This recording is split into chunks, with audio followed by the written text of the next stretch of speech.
The Callisto Protocol came out last year to pretty middling reviews. Players either seemed to absolutely hate it or kinda like it.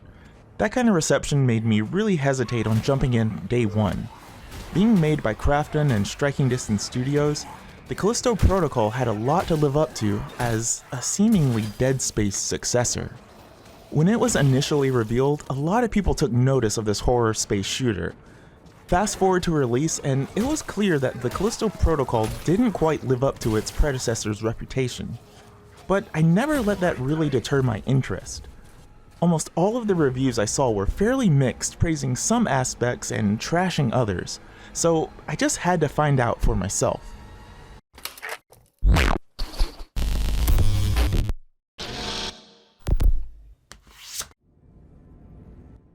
Let's start with the good. Great even.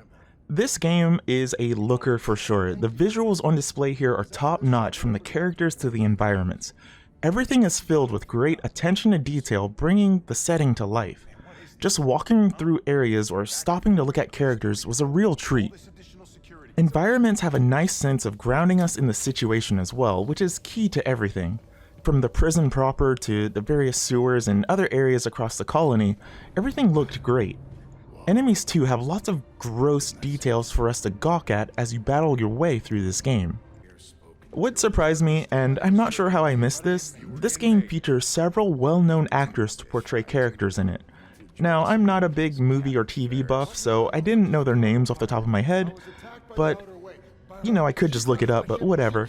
I was surprised to see them in this game, and they all really gave solid performances in my opinion. The Callisto Protocol absolutely oozes atmosphere and is probably the game's biggest selling point. It's a brilliantly crafted world, and I could not get enough of being in this setting. The team that made this can wear that praise proudly, because I seriously mean it when I say this is one of my favorite settings to be in years. And that's where my initial praise has to start winding down. This might be one of my favorite worlds to be in all year, but man, does it come with a high cost.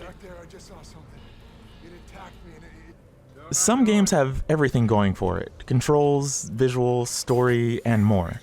The Callisto Protocol has visuals. The game's story is actually fine enough, but I can't in good conscience give it more praise than that. A huge chunk of the opening is just pressing forward without much input from our main character. It's so rare, in fact, that he makes a comment in the opening hours that I literally did not remember his name for the first 3 hours of the game. It's Jacob, by the way. By the time the story itself gets going proper, reveals start happening, and true stakes come online, the game was about 75% done. This should have been spaced out way better. Instead, everything started to show up when I was already kind of mentally checked out of this game's whole point. Once it does start though, you start to realize that the story here isn't anything too special, and I kind of feel like it ultimately drops the ball while also baiting us for a follow-up.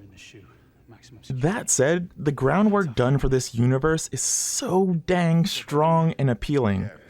It may be an unbalanced affair, but its base is so clearly built on something really strong that I couldn't get enough of it.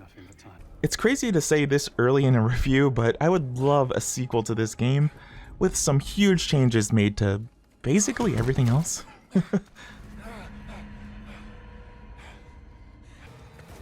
That everything else is the game's biggest issue. Callisto Protocol has some of the worst combat and scenarios I played in a long time, and it developed into a battle of frustration regularly. I will say, it's amazing that they tried something new and different instead of just one-to-oneing Dead Space or the newer Resident Evils. But wow, does this game have holes all over it. For starters, a big focus of this game is the melee combat. Once an enemy gets close enough, the game goes into a one-on-one locked-on perspective. This lets you dodge, block, and swing. This unique take is novel at first, but completely falls apart in some scenarios. Enemy attacks aren't really telegraphed all that well, so you'll kind of just have to assume how many times you'll need to dodge until it's essentially your turn. Do it right, and you'll get the chance to damage them. Do it wrong, and they block and counter you. It's not awful at a glance. Now, toss in even one more enemy nearby, and the game has absolutely no idea how to handle this. Every time the game locked me into a melee moment, even on success, that second enemy wouldn't get locked onto, allowing them for a random hit. Usually the game takes turns almost, but in some gauntlets, this was just frustrating. Then there are the guns. Despite the game's melee focus, there are several weapons that you can use to shoot enemies in this game. A lot of them felt really underwhelming and kind of baffling in how weak they felt. There is a cool mechanic where you can melee combo into a shot, but even that has issues. It's supposed to be an auto lock-on for that one shot, but half the time the lock-on wouldn't keep up with the enemy's reeling animations. You can toss enemies and objects around too, which is cool. It comes in handy with many situations, but more often than not it's used to one-shot enemies. Rooms with lots of enemies always were highlighting themselves by having lots of exposed points to throw enemies into hazards. Using this to thin the herd was a key point in spots with many enemies.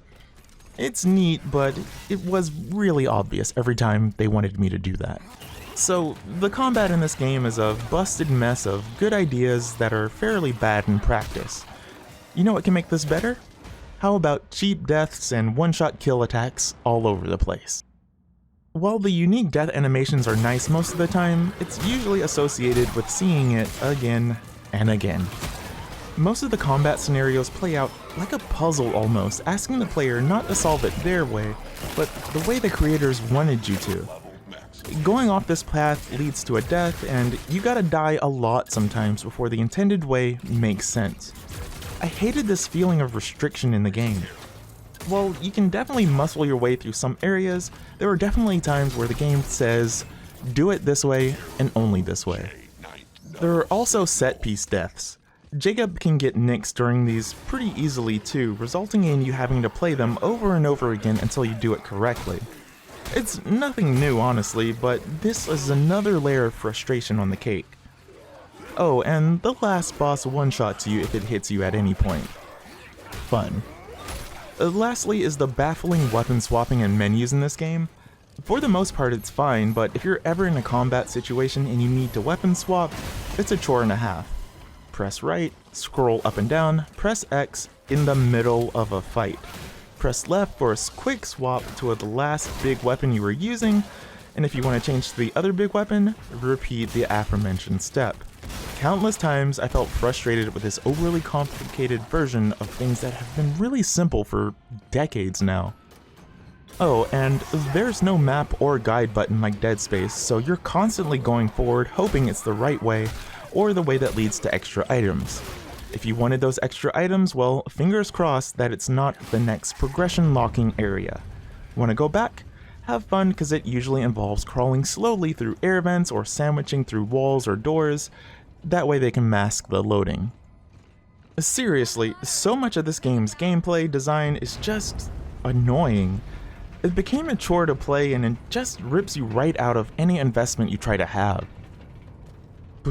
So yes, while I love to bits the setting, atmosphere, and groundwork of Callisto Protocol, I was constantly being reminded of how much of a frustrating and grating experience it was to play.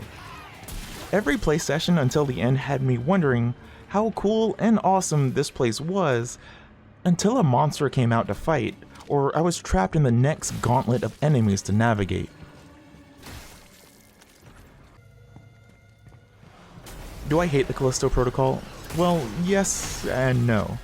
I definitely agree with a lot of the reviews I saw. It's an amazing world with some frustrating gameplay moments that make you question if you're really that interested in seeing it to the end.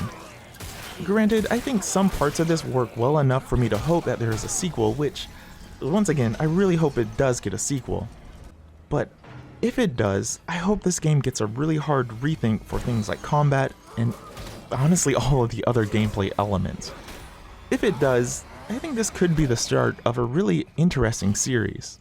But that's gonna do it for this one, guys. I honestly surprised myself with this review, but I think I was speaking from the heart here. I really wanted to like this game, and I genuinely do like aspects of it, but I can't recommend this, especially at full price. If you're looking for a Halloween romp on the cheap though, this game goes on sale regularly it seems, so jumping in for a steep discount could make it worth your time, depending on your personal preference. Either way, see you next time. Like, sub, hit the bell, jump on those links if you want to see more places you can catch me, and stay safe out there. Have an excellent day or evening.